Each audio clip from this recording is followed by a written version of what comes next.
త్రిమూర్తి సాయిలోని ముఖ్య అంశాలు. శ్రీ మాణిక్య ప్రభువు దివ్య చరిత్ర. బీదర్ నగరం సుసంపన్నమైనది. పూర్వకాలములో ఈ నగరాన్ని విదురనగరం అని పిలిచేవారు.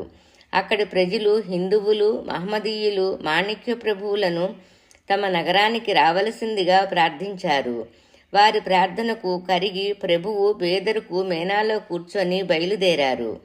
బీదరు చేరుతుండగా దారికి అడ్డంగా ఒక పెద్ద నాగుపాము వచ్చింది. ముందు వెళ్తున్న బోయులు భయంతో అడుగు వేయక ఆగిపోయారు.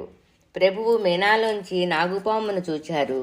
అది తల ఎత్తి పడగ విశాలం చేసి ప్రభువుల వైపు చూస్తున్నది.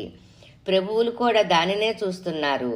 కొద్ది సమయమైన తర్వాత నాగుపాము పడగదించింది. భయపడిన శిష్యులతో, ఈ నాగుపాము ఎవరికీ హాని చేయదు.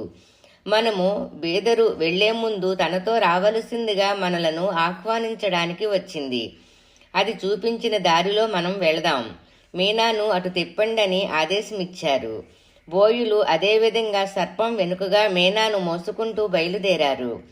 ఝరిణి నరసింహ ఆలయం చేరగానే ఆ సర్పం అదృశ్యమైంది.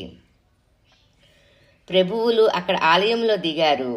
ఇది బీదరు నుండి 3 మైళ్ళ దూరంలో, దానికి ఆగ్నేయ దిశలో ఉంది. ఆలయం చీకటి గుహలో ఉంది. గుహ ముఖద్వారములో నది ప్రవహిస్తుంది. నడుం దాకా నీళ్లల్లోంచి నడిచి ఆలయం చేరుకోవాలి. ఇక్కడ ఉగ్ర నరసింహుణ్ణి మాణిక్య ప్రభువుల ముత్తాత శ్రీ కేశవనాయకులు అర్చించి ఆ దేవుడి దీవెనలతో ప్రభువుల తాతగారు నృసింహనాయకులను కన్నారు. ప్రభువులు తమ పూర్వీకులు అర్చించిన దైవాన్ని దర్శించాలనే ఆ సర్పం వారినందరినీ అక్కడకు తీసుకొని వచ్చింది. మాణిక్య ప్రభువులు ఆలయ రమణీయ పరిసరంలో విడిది చేశారు. రోజు నృసింహుణ్ణి పూజించేవారు. అక్కడికే బీదర్ నుండి భక్తులు వచ్చారు. భజనలు, కీర్తనలు, వేదపారాయణలు, కథా కాలక్షేపాలు, అన్న సంతర్పణ నిరాటంకంగా జరిగిపోతుండేవి.